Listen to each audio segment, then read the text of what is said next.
People ask me sometimes where I was standing when Solomon fought. I was standing at the back door of my own house, in the dark, holding a flashlight I never turned on. I heard everything. I didn't move. And that was the most correct decision I ever made in my life. But to understand why, you have to understand the day I bought that mule. And you have to understand why every person in Harlan County thought I had lost my mind. Harlan County, Kentucky, 1979, 2 years after the ground closed over my husband Harlan Boone. And I was still standing on the same 140 acres he had worked since before our son Elias could walk. The land was rolling and difficult, the kind of land that does not forgive laziness or sentimentality. It had steep cuts to the east where the soil turned rocky and thin, and long flat stretches to the west where the grass grew thick enough to keep a flock fed through most of a dry summer. Harlan had loved this land the way some men love a difficult horse, with patience and a stubborn pride that never needed an audience. He was gone now.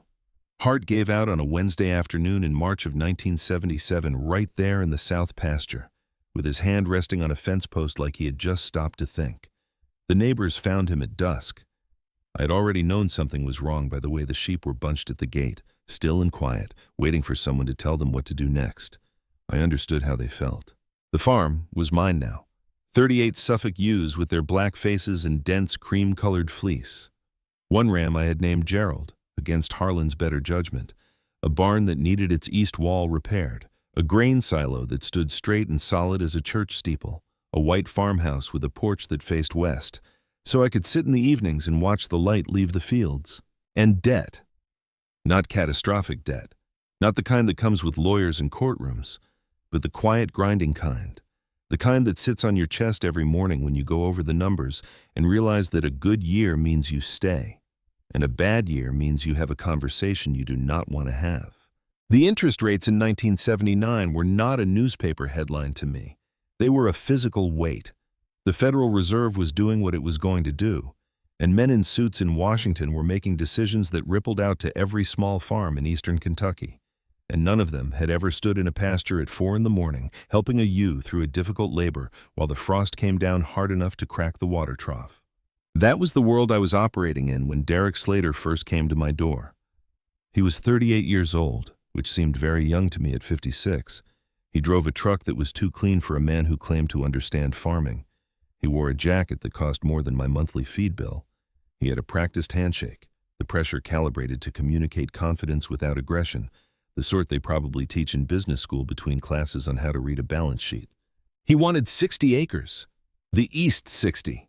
The rocky stretch along the ridgeline that I had always considered the least productive part of the property. He made it sound like he was doing me a favor. He said the market was soft. He said wool prices were not going to recover the way people hoped. He said he had buyers interested in the ridgeland for a hunting lease operation, and that I could walk away with enough to clear the outstanding note on the barn and still have money left for operating expenses through the next 2 seasons. I listened to all of it. I let him finish. Then I told him no and offered him coffee, which he declined, and he drove away with that clean truck and that practiced handshake and the absolute certainty that he would be back. He was right about that part. He came back in November of the same year with a lower number and a longer speech about market conditions and the difficulty of managing a livestock operation alone, which I noticed was a new addition to his argument. In December, he sent a letter through the county agricultural office citing an obscure clause in my 1971 mortgage agreement that required me to demonstrate the property was being managed in a manner consistent with profitable agricultural use. The letter was written in language designed to make a person feel small and uncertain, dense enough that by the time you finished reading it, you had forgotten what you were upset about. I read it twice. I put it in the tin box on the shelf above the kitchen table, the one my father had given me the year I married Harlan. Then I went out to check on the ewes. My father had kept sheep in the mountains above Letcher County for 40 years. He was not a man who talked a great deal, but when he talked about things that mattered, and he chose his moments with the same care a good carpenter chooses his joints. One winter evening when I was 11 years old, he sat down at the kitchen table after supper and told me about Jack. Jack was a mule, gray, with a white muzzle and ears that seemed too large for any reasonable head. My father had bought him at an auction in 1938 for $60, which was a significant sum in that particular year. and the men at the auction had laughed in the comfortable way men laugh when they believe they understand something that someone else does not. My father kept Jack with his sheep for 22 years. In those 22 years, he never lost a single animal to a predator. Not one. His neighbors, who kept dogs of various breeds and temperaments, lost animals every winter. My father lost none. He told me this without pride, the way you state a fact about the price of corn. Then he told me why. A mule, he said, is not a guard dog. A dog can be distracted. A dog can be outmaneuvered.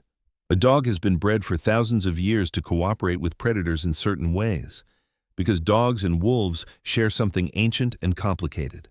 A mule shares nothing with a coyote except contempt.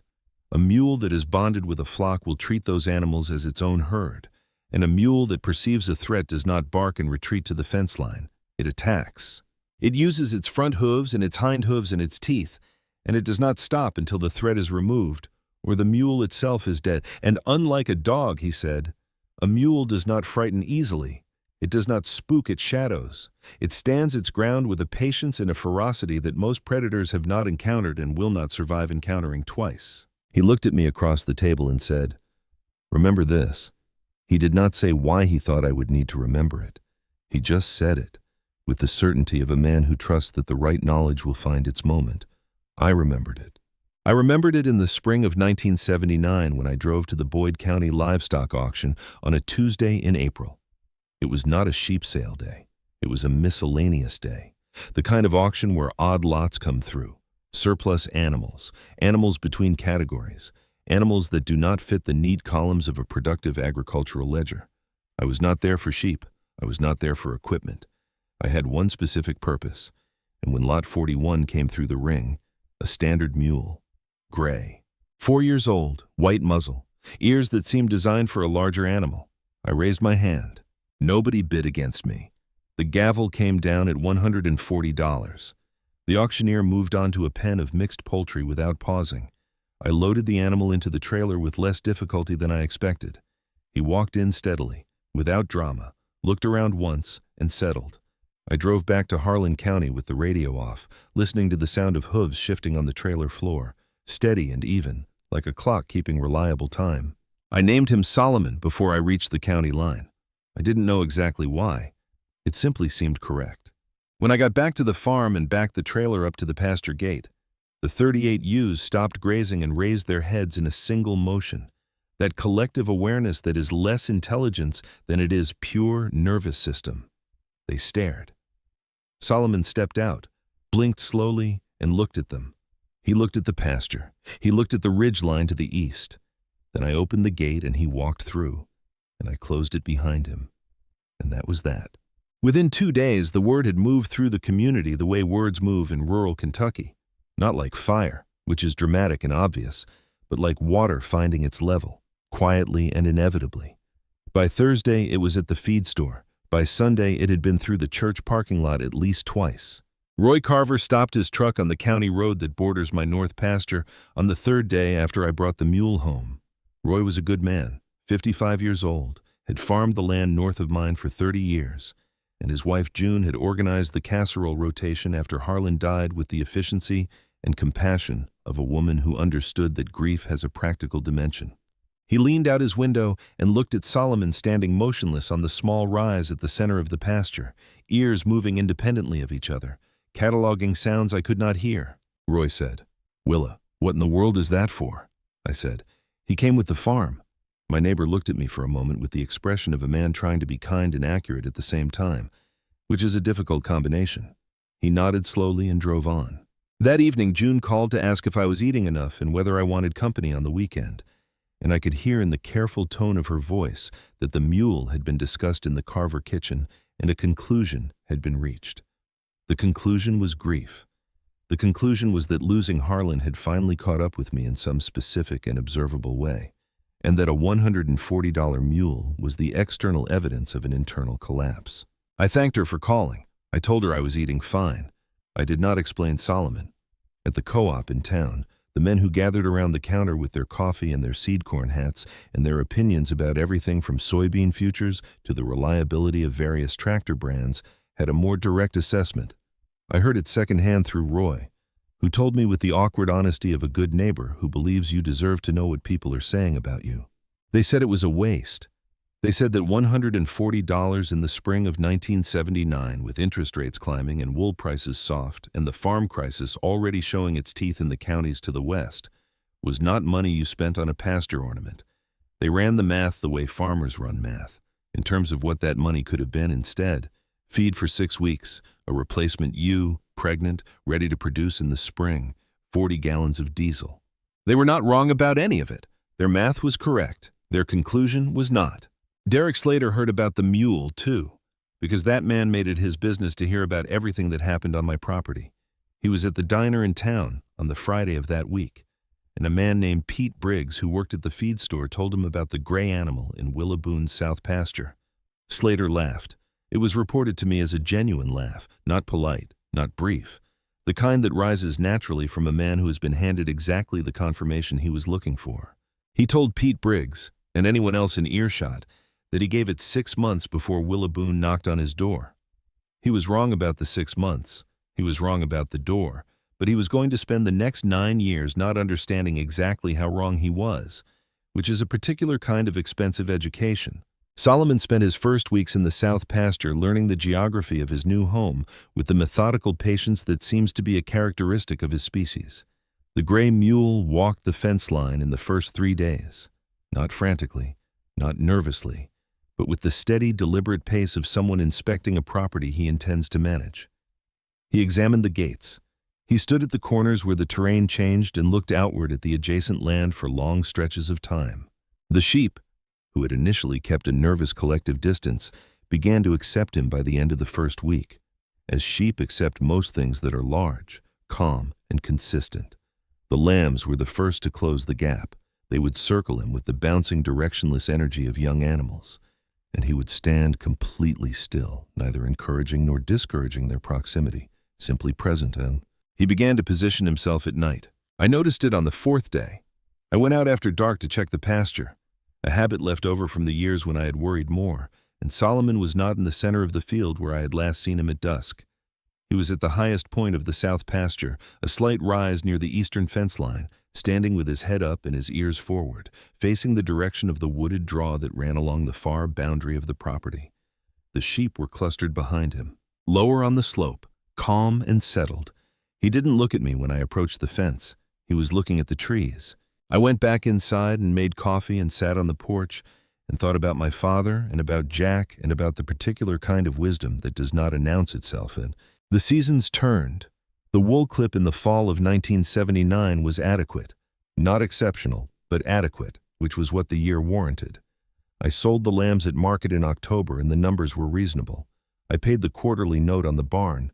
I ordered seed for the cover crop and winterized the water lines and repaired the gate on the north pasture where a post had rotted through at the base. I did these things alone, which is not a complaint, simply a statement of the conditions under which the work was done. Elias called from school every Sunday. He was 15 when his father died, and the grief had settled into him differently than it had settled into me, more visible, more combustible in those first months, and then gradually more contained, as a fire dies down, not from lack of feeling, but from the labor of living. He was studying at the agricultural college in Lexington, which Harlan had wanted for him, and he was learning things that were useful and things that were theoretical, and some things that were neither, but that came with the credential regardless. He asked about the mule on the phone in May, and I told him Solomon was doing his job. Elias said, "What job is that exactly?" I said, "The same job his kind has been doing for several thousand years." My son was quiet for a moment and then said, "Okay," and asked about the lambing numbers, which was his way of saying he trusted me, even when he did not understand me, which was one of the things I loved about him. The winter of 1980 was harder. The interest rates were now sufficiently punishing that the farm to the north of Roy Carver sold at auction in February, and the family that had worked it since 1946 packed their belongings into 2 trucks and drove away on a Tuesday morning while the ground was still frozen. Roy watched them go from his own fence line and did not say much at the co-op afterward. There was not much to say. The mathematics were simple and brutal, and they did not care about 34 years of work or a barn built by hand or the particular way a man learned to read the sky above his own land. Derek Slater bought 20 of those acres for a number that Roy described to me as an embarrassment. I put that information in the tin box with the bank letter and the other documents and did not take it out again for some time. In the winter of 1980, before Solomon had fully settled into his role, 2 young lambs went missing from the south pasture during a stretch of bitter nights when the coyotes had grown bold along the ridge. It was the last loss I would record. The gray guardian was still finding his ground then, still mapping the outer edges of what he considered his territory. He found them completely before spring. 1981 came in with ice and left with mud. Solomon had been on the farm for 2 years by then, and the community had settled into a relationship with his presence somewhere between resigned acceptance and mild curiosity. The jokes had grown old, as jokes do when the thing they are making fun of simply continues to exist without providing the failure that would make the joke satisfying. Carl Jensen's boy, who was 12, used to call Solomon the $1 million mistake from the county road until his father told him to stop, which Roy reported to me with a slight smile, as if the correction itself was significant. What the community had not yet processed, because the evidence was not yet visible, was what that mule was actually doing in the south pasture every night while they slept. I understood it because my father had told me, and I had kept it to myself with the same care I kept the tin box and its documents. The coyote population in the eastern Kentucky hills had been shifting for years, pressured by habitat changes and the natural fluctuation of prey populations, moving into agricultural land with greater confidence and frequency. The reports were starting, quiet at first. A few chickens missing from a coop outside Baxter. A small calf found in a field the morning after a night of wind that had covered whatever sounds might have carried. The men at the co-op talked about it with the abstract concern of people to whom the problem had not yet arrived personally. They talked about guard dogs. Roy Carver was already looking at Great Pyrenees puppies, running $500 apiece from a reputable breeder in Tennessee, a serious investment but a sensible one, because a dog you could train was a dog you understood, and what these farmers understood was dogs. A mule was something else, something older and stranger, operating according to a logic that predated the Agricultural Extension Office and the land-grant university and the entire infrastructure of modern scientific farming. It operated according to a logic that a man like Derek Slater, with his clean truck and his calibrated handshake and his MBA from a state university, would not have recognized as logic at all. He came to the farm again in March of 1981. He had a new number and a new argument.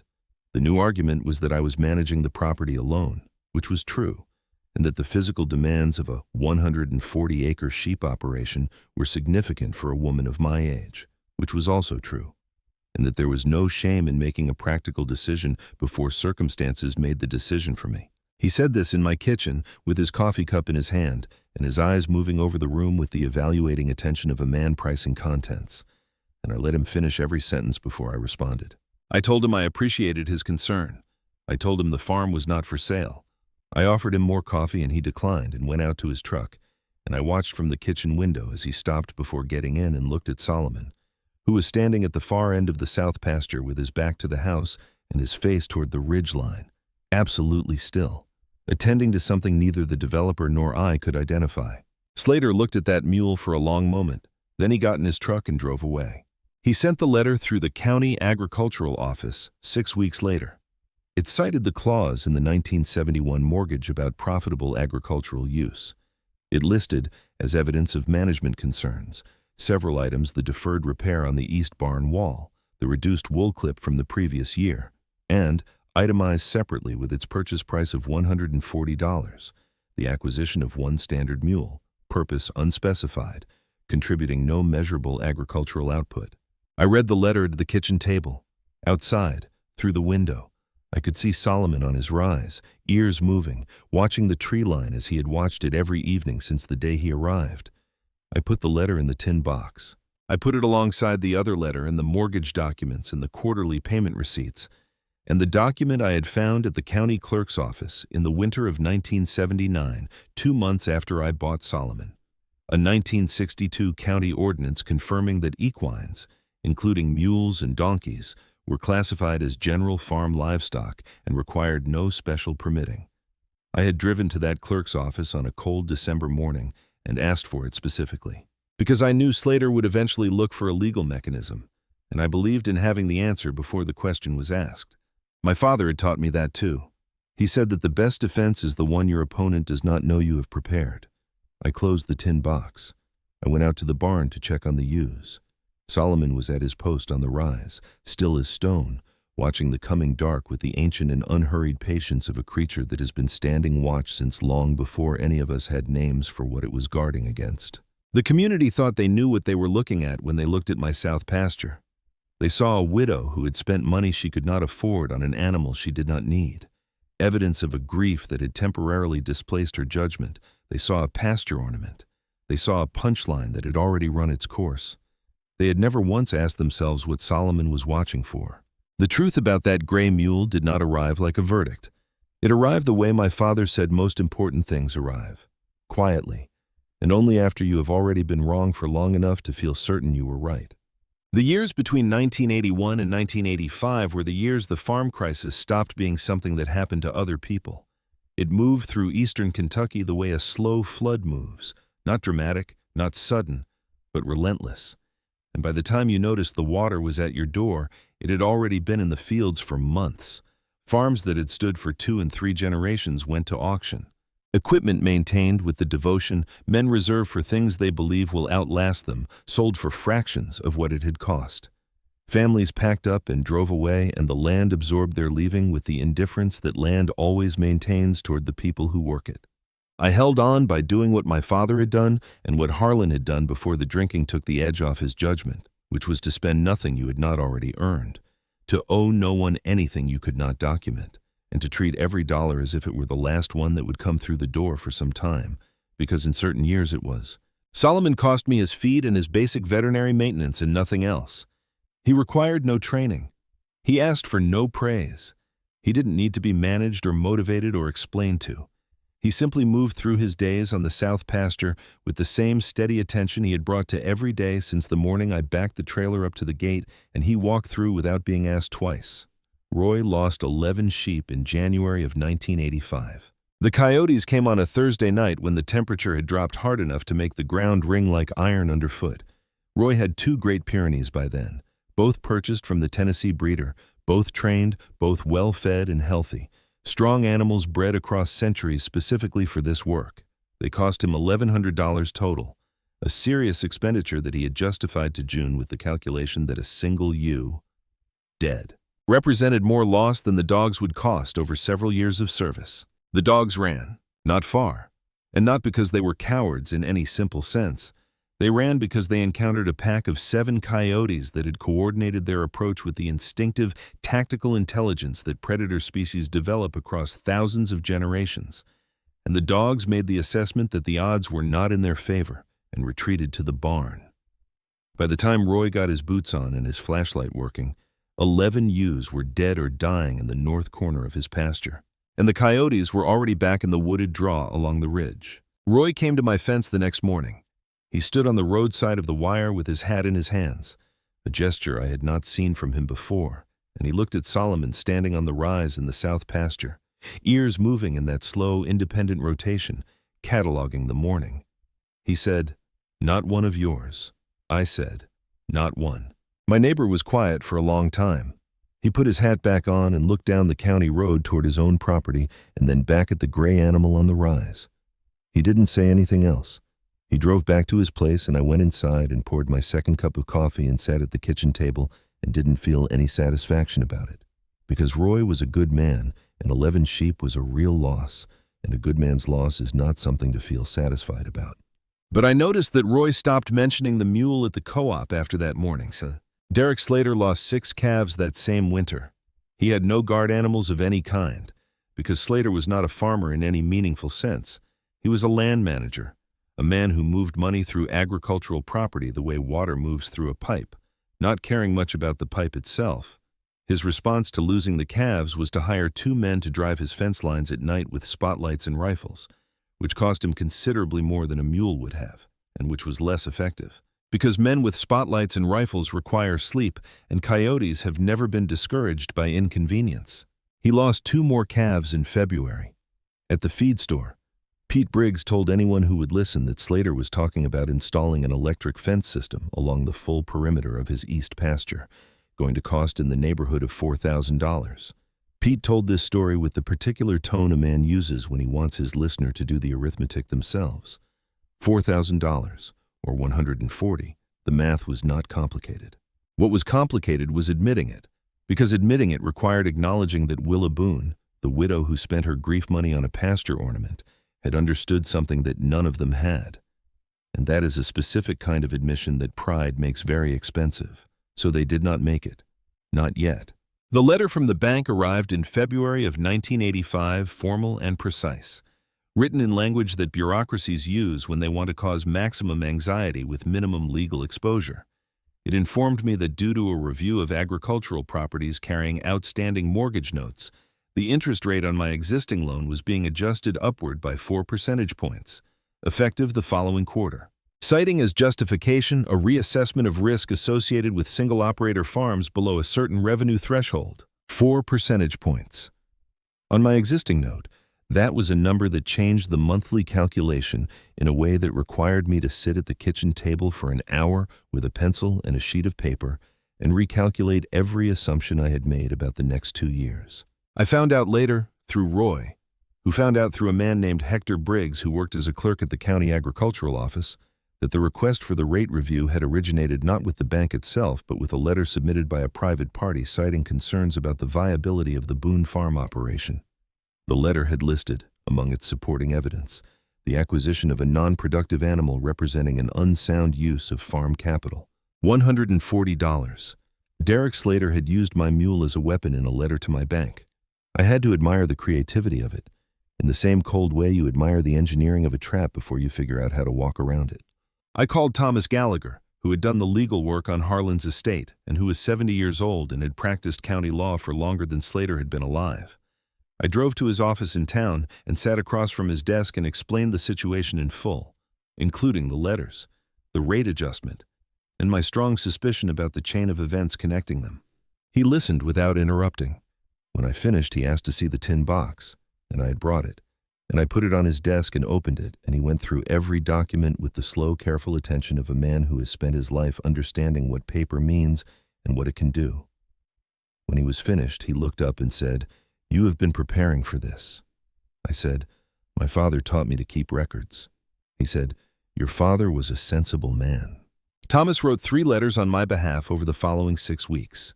One to the bank, one to the county agricultural office, and one to a regulatory body whose name I do not remember, but whose letterhead caused the bank manager to call him directly and have a conversation that resulted in the interest rate adjustment being reversed and a written acknowledgement placed in my file that the review had been conducted without sufficient documentation.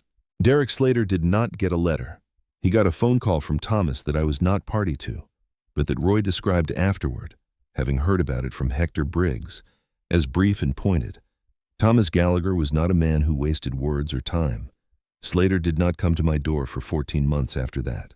Elias graduated in the spring of 1987. He drove home from Lexington in a truck that was older than he was and had a certificate from the agricultural college in a cardboard tube on the seat beside him, and a head full of methods and models and data-driven approaches to farm management that the university had spent 4 years installing.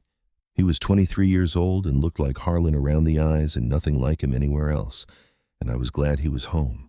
He walked the property his first afternoon back, all 140 acres, the flat western stretch and the rocky eastern ridge and the south pasture where Solomon stood on his rise and watched the young man approach with the same evaluating stillness he brought to every new thing.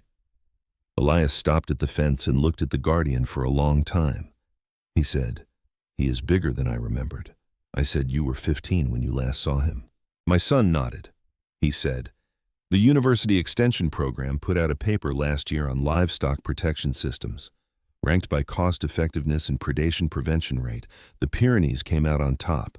I said, "Roy Carver lost 11 sheep to 7 coyotes while his 2 Pyrenees watched from the barn." Elias was quiet for a moment. He said, "That was a specific circumstance." I said, "All circumstances are specific." We walked back to this house and I made supper and we talked about other things. The crop rotation on the west field, the condition of the barn roof, the new regulations coming out of the county office about water rights along the ridgeline properties. He was sharp and he asked good questions and he listened to the answers. which were qualities that mattered more than the certificate in the cardboard tube. But in the weeks that followed, I could see him watching Solomon with the particular attention of a man revising a prior conclusion. The mule was 9 years old by then. He had grown into his post on the rise with a permanence that made him seem less like an animal occupying a piece of land and more like a feature of it, like the oak on the south hill or the limestone shelf that broke through the soil near the eastern fence. He moved through his days with the same unhurried deliberateness, and at night he took his position at the highest point of the pasture and stood watch until the light came back. The coyote pressure that summer was the worst any of the older farmers could remember. The drought 2 years prior had disrupted prey populations throughout the region, and the predators had responded by expanding their range and increasing their pack sizes in the way that generalist species do when conditions require adaptation. Reports came in from 3 counties. A flock of 60 sheep in Bell County was hit twice in 1 month. A goat operation over in Leslie County lost their entire breeding stock in a single night. Roy lost 4 more sheep in June, despite having replaced his Pyrenees with a different breed on the advice of the Extension Office. Elias came to me in the kitchen one evening in July.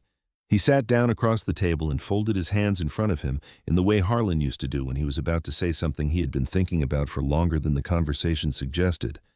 He said, "I've been looking at the numbers." I said, "Which numbers?" He spread a sheet of paper on the table. He had done a proper analysis, revenue projections, cost structures, the adjusted mortgage rate even though it had been reversed, the market forecasts for wool prices through the following year. He had done it the way they taught at the agricultural college, methodically and completely, with sources cited in the margins. He said the East 60 acres were underperforming relative to any reasonable benchmark. He said that the offer Slater had made most recently, which he had found in the correspondence file in the kitchen drawer, represented a genuine opportunity to reduce the debt load and stabilize the operation through the next market cycle. He said he knew this was not what I wanted to hear, and he was telling me because he thought I deserved the honest analysis. He was 23 years old, and he believed in honest analysis the way young men who have been educated believe in the tools of their education. He was not wrong about the numbers. He had done them correctly. I listened to all of it. I did not interrupt. When he finished, I stood up and went to the kitchen window and looked out at the south pasture in the fading light. Solomon was on his rise, motionless, face turned toward the ridge and the darkening tree line beyond it. 8 years he had been in that pasture. 8 years of standing that watch without being asked, without being rewarded. Without acknowledgement from anyone who passed on the county road and looked into the field and saw only an odd, gray shape that did not belong there by any conventional measure. I said, "Your father was wrong about a number of things. You are wrong about this one." Elias opened his mouth and then did not speak. I said, "Go to bed. We start the east fence repair at first light." He went. I stayed at the window a while longer, watching the guardian watch the trees, and I thought about my father's kitchen table and the particular way he had looked at me across it when he said, "Remember this," as if he knew the knowing would cost me something before it proved itself worth knowing. 3 weeks later, Derek Slater found his angle. He had been looking for one since Thomas Gallagher's phone call, and men like that do not stop looking simply because the first approach failed. They recalibrate. They study the terrain from a different elevation, and they find the path that the other approaches did not take. He found it in a county ordinance from 1974 regarding permitting requirements for equines used in non-traditional agricultural contexts. The ordinance had been passed during a brief period when the county was attempting to regulate small petting operations and tourist farm ventures, and its language was broad enough that a careful reading could be made to include a working mule kept with a sheep flock if the sheep operation fell below a certain revenue threshold in a given year, which mine had, marginally, in 1986. He submitted a complaint to the county livestock office in August of 1987. The complaint alleged that Solomon was being kept without proper permitting and requested an inspection and potential remediation, which was the bureaucratic language for removal. The inspector arrived on a Tuesday morning in September. He was a young man, polite and uncomfortable, carrying a clipboard and the look of someone who has been given an assignment he did not choose. He introduced himself at the gate and explained the nature of the complaint and asked to see any documentation I had regarding the animal. I went inside and got the tin box. I set it on the tailgate of my truck and opened it. I took out the 1962 county ordinance, which predated the 1974 ordinance Slater had used and which explicitly classified mules as general farm livestock requiring no special permitting. I took out Solomon's veterinary records, every annual examination, every vaccination, 8 years of documentation in my own handwriting on the forms the vet's office used, organized by year in chronological order. I took out a letter from Thomas Gallagher, written in 1979 when I first bought the mule, confirming the legal classification of the animal under existing county code. I had asked Thomas for that letter in December of 1979, 2 months after the purchase, before anyone sent me any letters or filed any complaints, because my father had told me that a good defense is the one your opponent does not know you have prepared, and I had understood that Slater was the kind of man who would eventually look for a mechanism, and I had decided to be ready before he found one. The inspector looked at the documents for a long time. He flipped through the veterinary records slowly. He read Thomas Gallagher's letter twice.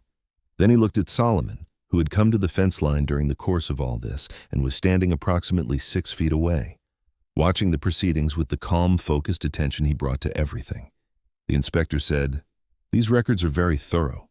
I said, "I keep careful records." He filed his report.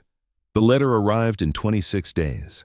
The complaint had been dismissed on grounds that the animal in question met all applicable standards under county code. Slater received a copy of that determination. Roy told me later that he had heard the developer's response from Pete Briggs, who had heard it from the inspector himself, who apparently found the whole episode instructive enough to mention. Slater had read the determination letter and then set it down on his desk very carefully, which Roy said was the most alarming part. That a man like him, setting something down carefully instead of reacting, was the behavior of a man reorganizing rather than retreating. Elias had watched the inspector visit from the barn doorway. He had not spoken during it. Afterward, when the official's truck was gone, my son walked over to where I was closing the tin box and he stood there for a moment looking at the documents before I put them away. He said, "You had all of that ready?" I said, "Since 1979. He said, "Before anyone filed anything?" I said, "Before anyone filed anything." And he looked out at Solomon, who had moved back to his rise and resumed his habitual position, ears forward, watching the tree line. Elias stood there a long time without speaking. The look on his face was not one I had a name for exactly. It was somewhere between something being confirmed and something being replaced. He said, "I owe you an apology about the East 60. I said, "No, you do not. You did the math correctly. The math just was not the whole problem." He went back to the barn. I went inside and put the tin box back on the shelf above the kitchen table, and I thought that was probably the most important thing I had taught my son since his father died. Not the fence repair, or the lambing schedules, or the quarterly payment system, but the difference between the math being correct and the math being sufficient. August of 1988 arrived with the particular heaviness of the 8th summer of a long effort.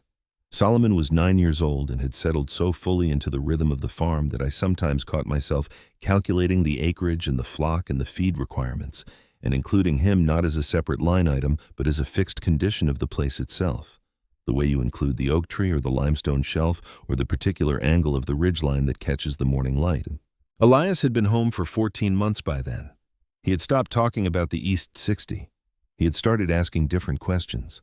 Questions about what my father had told me about reading weather by the behavior of the flock, about which plants in the pasture edge were indicators of soil conditions that the extension office did not measure, about why I always checked the south fence line first in the morning, regardless of where I had last seen it need repair.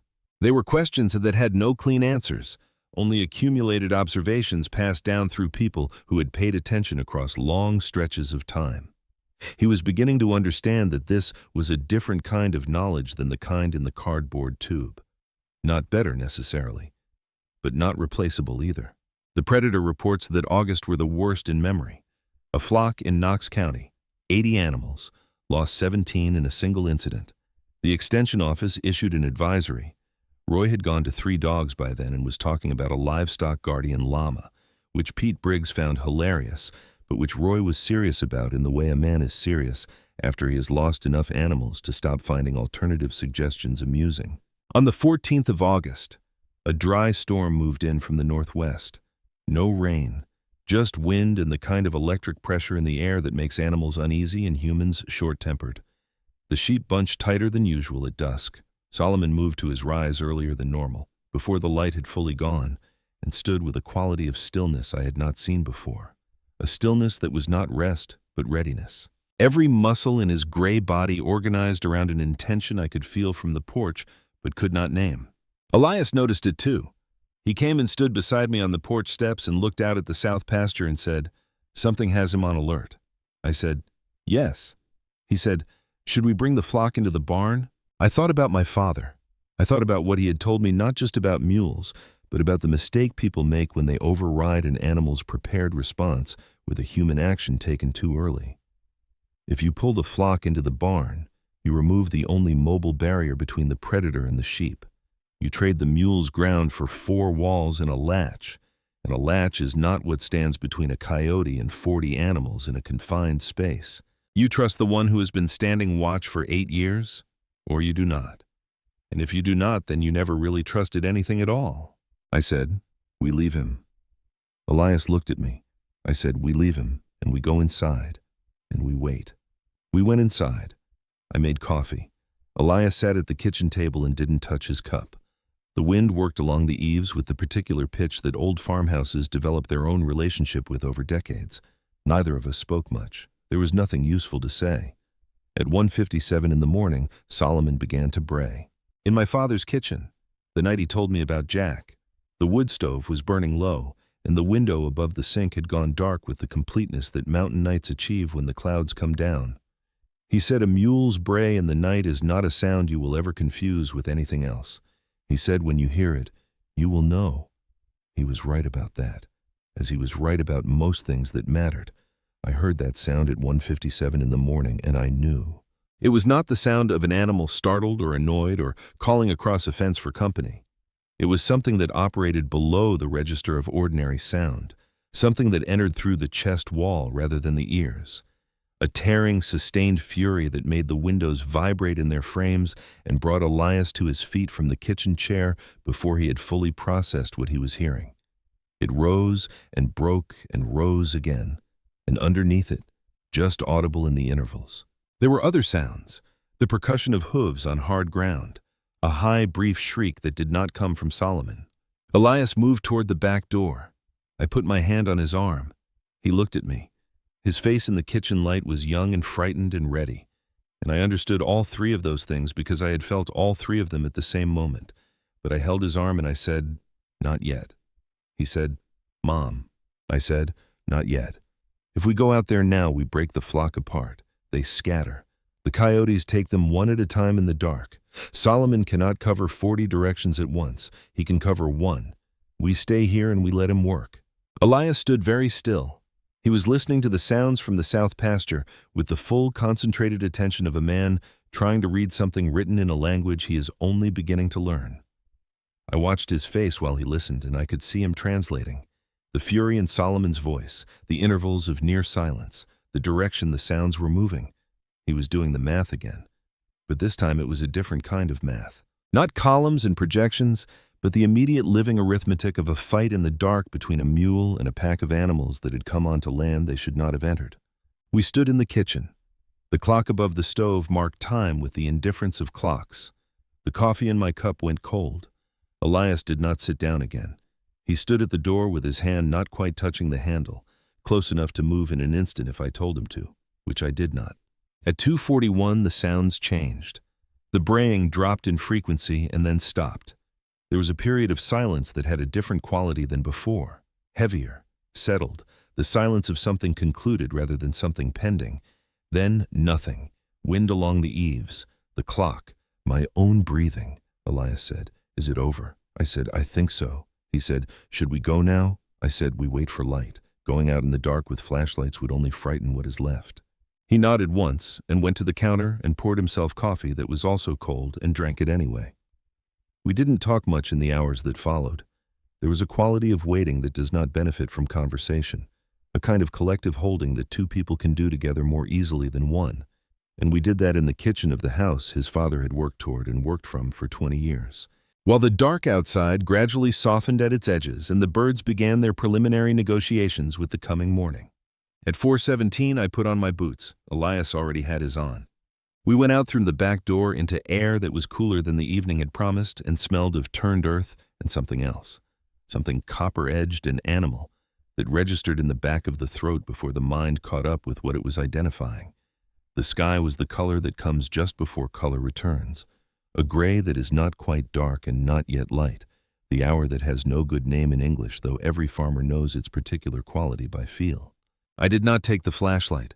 There was enough. The south pasture gate was closed, which meant Solomon had not broken through it.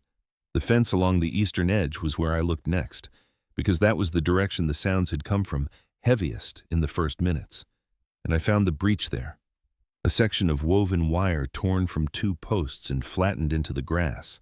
The ground around it churned in the way ground gets when significant weight moves across it at speed and with violence. I went through the gap. Elias followed without speaking. The tracks in the damp soil were clear enough. The sharp, clean impressions of coyote paws moving inward, toward the center of the pasture, confident in their approach. And then the same prints again moving outward in a pattern that was not confident at all, scattered and irregular, the tracks of animals leaving faster than they arrived. And between those two sets of prints, deeper and broader and unmistakable, the impact marks of a mule working at the full extension of what it was built to do. We followed the disturbance toward the wooded corner at the far end of the pasture, where the fence line met the tree line and the terrain dipped into a shallow draw. I heard the sheep before I saw them, the low collective murmur of an agitated flock beginning to settle, the sound of animals that have been frightened and have not yet fully processed that the source of the fear is gone. They were in the corner. All of them, pressed together with the unity of a single organism, the ewes in the center with the lambs folded against their flanks, the whole mass of them trembling slightly as a flock trembles when the adrenaline is leaving, but the memory of what caused it has not yet faded. I counted as quickly as I could in the low light, running my eyes across black faces and cream fleeces, and I counted again to be certain. 43 ewes, 12 lambs, every one of them standing, not one down, not one missing, and in front of them, facing outward toward the open pasture that stood Solomon. He was not in the posture I knew from 9 years of watching him on his rise. His head was lower, his weight differently distributed, and even in the gray pre-dawn light I could see the changes on his body, a gash along his left shoulder, deep enough to have bled freely and had the blood dark against his gray coat, a wound on his neck that he held at a slight angle to relieve the pull of it. His right foreleg, when he shifted his weight, showed a hitch that had not been there the evening before. He had been in a sustained fight with multiple animals, and he was still standing between the flock and the direction those animals had come from. He turned his head when I came close. He looked at me with those dark eyes that had always seemed to observe more than they revealed. And he made a sound low in his chest, not the fury of the night, something quieter, an acknowledgement, a settling. Then he turned back to face the open pasture, because the night might not be finished and he was not finished either. I put my hand on his neck, carefully, away from the wound. He was hot from the effort, the heat radiating off his body with the intensity of an animal that has spent everything it had and is in the process of deciding whether it has more. I said quietly, to no one in particular or possibly to my father, he did it. Elias was beside me. He looked at Solomon. He looked at the flock. He looked at the ground around us, and I watched him see what was there to see, the torn earth, the blood, and at the edge of the area where the worst of the fighting had occurred, 2 still shapes in the grass that the gray light was just beginning to make distinct. He walked toward them slowly. He stood over the first one for a moment and then the second. Then he came back and stood next to me, and we were both quiet for a time I could not have measured. He said, "There are 3 of them. There is one more further out, at the fence line." I said, "How bad is he hurt?" Elias looked at Solomon with the careful evaluating attention he had learned from the agricultural college and from 14 months of watching me work. He said the shoulder wound needed cleaning and probably closing. The neck was superficial. The leg he was less certain about, and we would need the vet out in the morning. I said, "Call Doc Mercer when the sun is up. Tell him it is not an emergency, but it is not optional." Elias said, "Yes." We stood there another few minutes in the lightning morning with the flock settling behind us and the guardian standing his watch in front of us, and the evidence of the night spread across the torn ground of the south pasture. And I thought about a kitchen table in Letcher County and an 11-year-old girl and a man who understood that the most important things you can give a child are not possessions, but information. And that the right information held carefully will outlast almost everything that tries to take everything else away. Roy Carver's truck turned into my driveway at 6:48 that morning. I knew he would come. Word moves the way it always moves in a county this size, and the Carver place was close enough that Roy would have heard something in the night, possibly the braying itself if the wind was right. And Roy had lived long enough and lost enough of his own animals to know the difference between a quiet night and a night that was not quiet. He came through the gate without knocking, which was the Carver way, and he walked across the yard toward the south pasture where Elias and I were finishing the temporary repair on the fence breach. And he stopped at the fence line and looked in at Solomon, who was standing near the water trough now, drinking slowly, the vet having come and gone in the early hours with supplies and instructions and a bill that was considerably less than $1,100. Roy looked at the ground. He could read it the same as I could. He had farmed long enough to understand what torn earth and scattered prints were telling him. He stood there for a long while with his hat in his hands, turning it by the brim the way he did when he was thinking something through. He said, "Not one of yours." It was the same thing he had said after January of 1985, but the register was different now. The first time it had been a question with an edge of disbelief in it. This time it was a statement, final and complete. I said, "Not one." He exhaled slowly.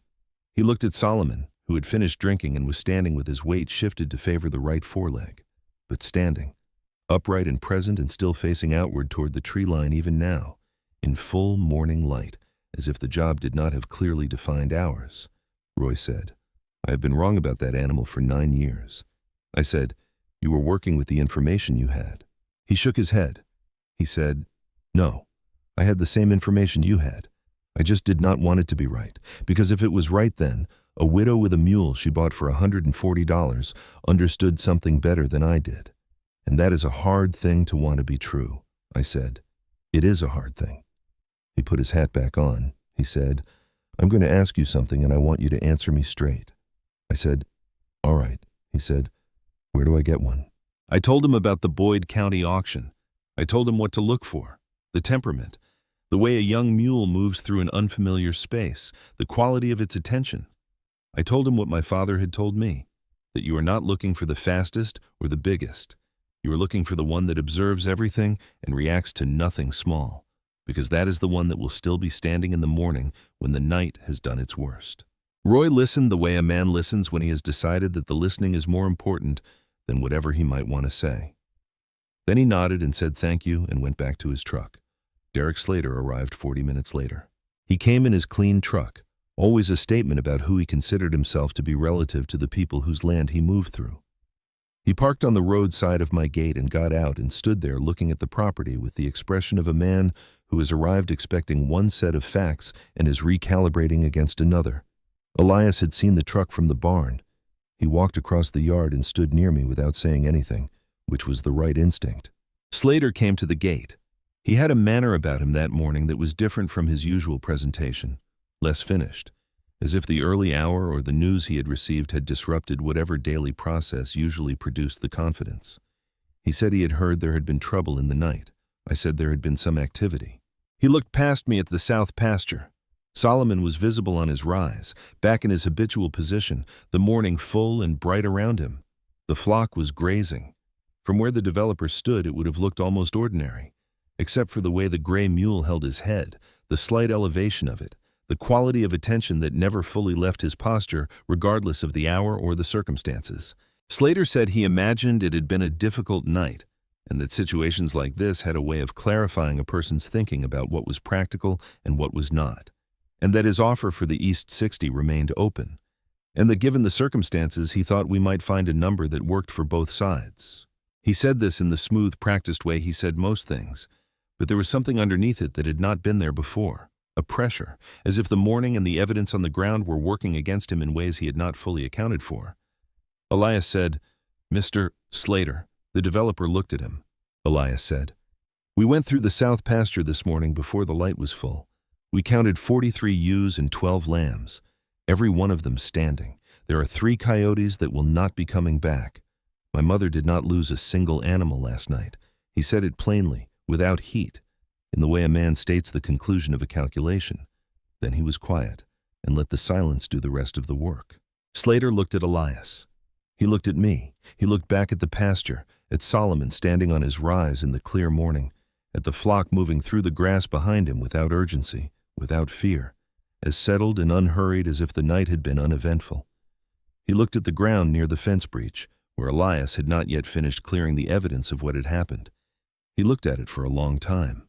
Roy Carver had pulled his truck back up on the road by then, having forgotten apparently to say something, or having decided he wanted to be present for this particular moment. He stood at the fence with his elbows on the top rail, watching. He did not say anything. He did not need to.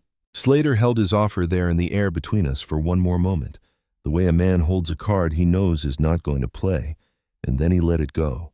He said he hoped we recovered quickly from the disruption. He went back to his truck. He drove away. I watched until the truck was gone from sight.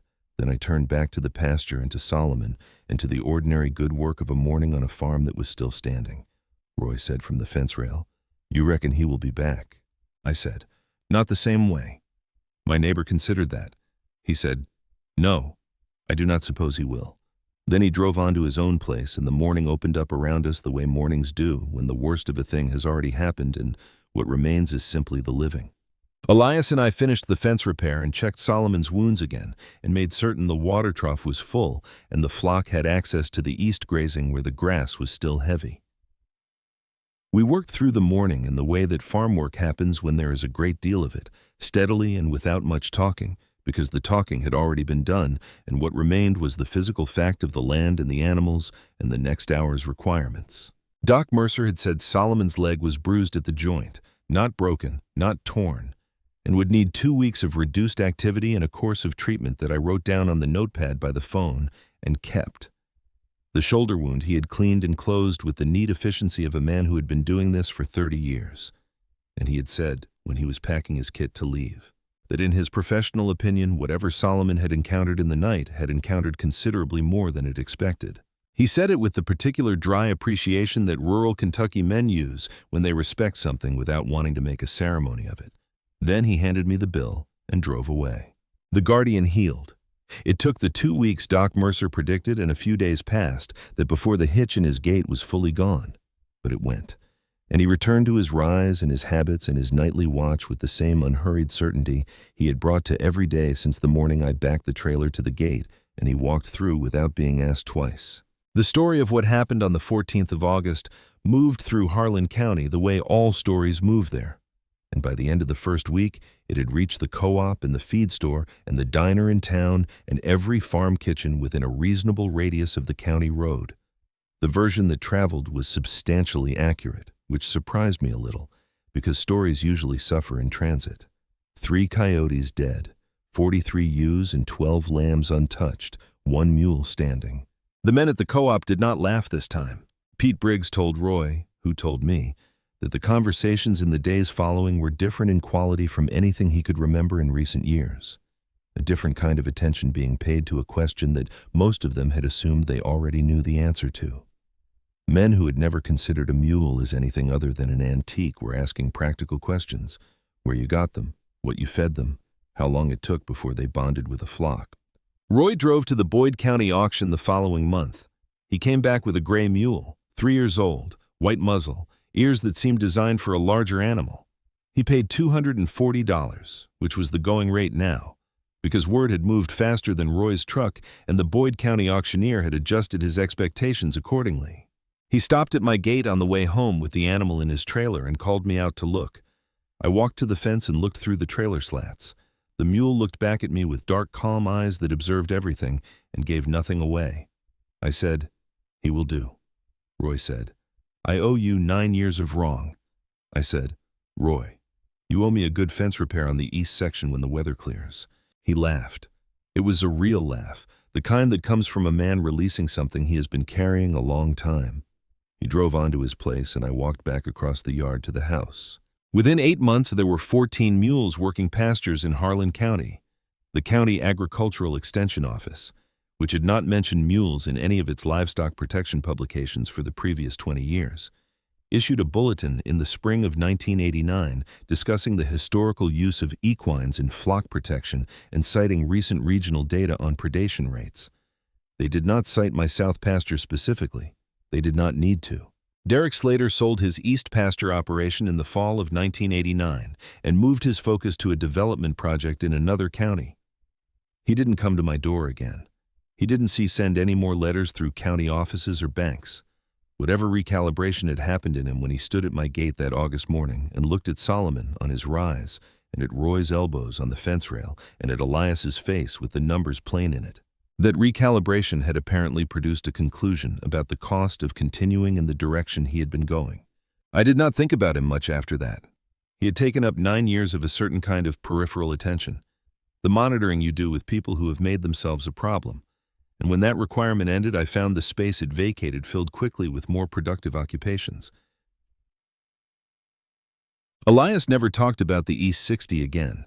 What he talked about instead was the land, the specific and particular qualities of this land, the way the south pasture drained after heavy rain, the microclimate along the eastern ridge that let certain grasses grow that did not appear anywhere else on the property. He had started keeping his own notebook.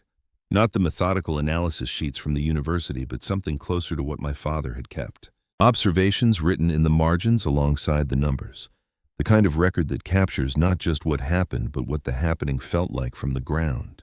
One afternoon in the spring of 1990, without mentioning it to me beforehand, Elias drove to Boyd County. He came back with a young mule in the trailer, a bay this time rather than gray, 2 years old, quiet and alert.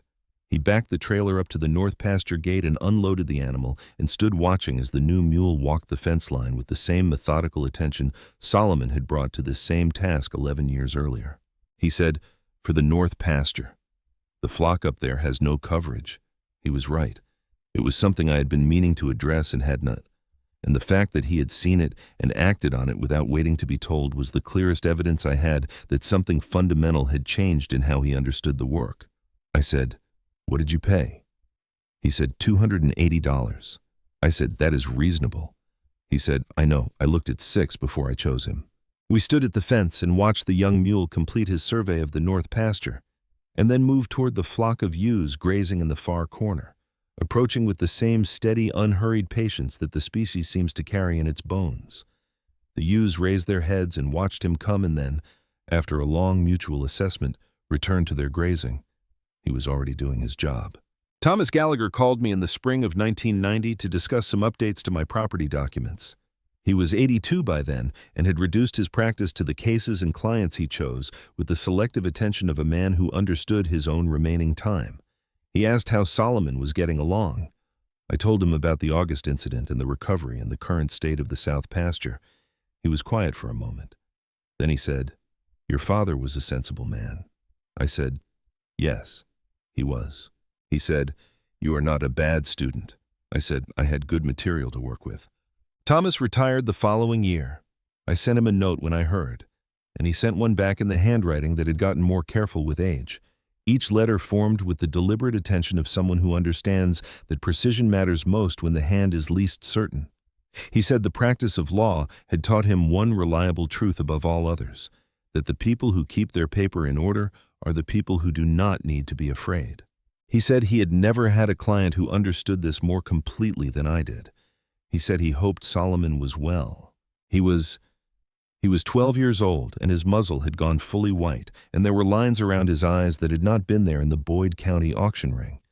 But he moved through his days with the same economy of purpose, and at night he went to his rise and stood his watch with the same quality of attention that had not diminished by a single degree across the years. In the summer of 1993, my left knee became a problem serious enough to require a conversation with the doctor in town, who was a younger man than I expected, and who had the good manners to be direct with me about what the conversation meant for the medium term. I was 70 years old. The farm required what farms require, and there is a category of physical demand that does not negotiate with age or goodwill or the desire to continue doing what you have always done. And Elias and I sat on the porch that evening and talked about it honestly, which was the only way we talked about important things by then. I told him I had been thinking about what I called the Gallagher situation for some time. which was the phrase I used for the question of what happened to the property when I could no longer work it. I told him I had ideas about how it should go, and that some of those ideas were unconventional. He said, "Unconventional, like a $140 mule." I said, "Something like that." He said, "All right, tell me." I told him about the clause. It was something I had asked Thomas Gallagher about in 1989, a year after the August incident, when I had begun to think seriously about the future shape of things. The question I had asked was specific: could a condition be placed on the sale of a property that guaranteed the continued residency of a specific animal for the duration of that animal's natural life, with the condition enforceable as a term of the sale contract rather than as a separate arrangement dependent on goodwill? Thomas had said it was unusual. He had also said it was not impossible, and that unusual and impossible were not the same thing, and that he would put it together properly so that it held. The clause was in the document he had prepared and that I had kept in the tin box ever since, alongside the 1962 ordinance and the veterinary records and the mortgage payment receipts and all the other paper that had done its work over the years. The clause stated that Solomon, a standard mule, gray, estimated date of birth 1975, was a permanent resident of the property described herein, and that his continued residency was a condition of sale, non-negotiable and enforceable, and that any future owner of the property accepted this condition upon signing. It stated that Solomon would remain on the land until he died there. Elias read it. He read it twice, carefully, the way he read everything now. Then he set it on the table between us and looked out at the south pasture where the old guardian was making his way up toward the rise in the long evening light, moving at the pace he had settled into over recent years, unhurried, deliberate, the white of his muzzle catching the last of the sun. Elias said, "He stays." I said, "He stays." We sat on the porch in the cooling evening and watched Solomon reach his rise and take his position and begin the business of the night, ears moving, eyes out, the whole of his attention organized toward whatever the darkness might eventually bring. 14 years of this. 14 years of that same posture, that same quality of readiness that never asked to be acknowledged or appreciated or explained. I sold the farm in the spring of 1994 to a young couple from Breathitt County who had been looking for land with a working sheep operation and found what they were looking for in the Harlan County agricultural listings. They were serious people, which I could tell within 10 minutes of meeting them, the kind who ask practical questions and listen to the answers and do not make promises they have not thought through. I showed them the property in full, the white farmhouse with its west-facing porch, the barn with its repaired east wall, the grain silo, the south pasture with its long grass and its history written into the ground in ways that were not visible but were present nonetheless. And Solomon. I explained the clause before I explained anything else about the terms. I said this is a condition, not a preference. I said the mule on the rise in the south pasture came with the land the way the oak tree on the south hill came with the land, as a permanent feature, not a negotiable item. I said he was 19 years old and had worked this pasture for 15 years and intended to continue working it until the work was done, and that the work would be done when he decided it was done and not before. The young man looked at Solomon for a long time. He looked at the flock. He asked how many animals they had lost to predators in the past 5 years. I said none. He asked about the years before that. I told him about the winter of 1980, the 2 lambs lost before the gray guardian had fully found his footing on this land, and how nothing had been taken since. He looked at his wife. She looked at Solomon. She said, "He stays." I said, "He stays." The papers were signed on a Thursday in April. Elias drove me to Thomas Gallagher's retired associate, who had taken over the documentation work, and we sat in a small office that smelled of the same combination of coffee and paper and old wood that Thomas's office had always smelled of, and we signed what needed to be signed, and I drove back to the farm one last time to collect the things that were mine. The tin box came with me, everything in it, the documents and the receipts and the veterinary records and the 1962 ordinance and Thomas Gallagher's letters. All of it came. I had promised the new owners a complete copy of Solomon's medical file, which Elias had organized and left on the kitchen table with a note about the feed quantities and the vet's contact information, and the particular way Solomon preferred the water trough filled to 3/4 rather than full. A preference that had never been explained but had been consistent for 15 years. I walked the south pasture one final time in the afternoon light. Solomon was at the water trough. He looked at me when I came through the gate, and I crossed the pasture to where he stood and put my hand on his neck in the place that was not a wound anymore, just the coat over healed tissue. And he was warm from the afternoon sun and smelled of grass and the dry, earthen scent that he had always carried. And I did not say anything to him. He did not require anything said. We had understood each other across 15 years without much ceremony, and there was no reason to introduce it at the end. I walked back to the gate. I closed it behind me. I didn't look back from the truck, not because it was easy, but because some things are finished correctly by finishing them. And looking back serves the person leaving rather than the thing left behind. And Solomon did not need my looking back. He needed his pasture and his flock and his rise and his nightly work. And all of those things were still there and would continue to be there. Elias drove. I held the tin box on my lap and looked at the road ahead and thought about my father's kitchen and a gray mule named Jack and a piece of information held carefully across 40 years until the moment it was needed. I thought about the men at the co-op who had laughed and the women who had brought casseroles and Roy with his hat in his hands at the fence line and Derek Slater's clean truck driving away for the last time. I thought about $140 and what it had purchased and what it had protected and what it had proven. Not to anyone else, which was secondary, but to the land itself, which keeps its own accounts and settles them in its own time and does not require a human audience to do the settling. The last word I had from Elias, who stayed in contact with the new owners in the way that people do when they share a piece of ground even across the transaction of a sale, was that Solomon was still in the south pasture, still on his rise in the evenings, still facing the tree line with his ears forward and his attention complete and undivided. Not one animal lost. He was doing his job. He had always been doing his job. The only thing that had ever changed was how many people understood what the job was.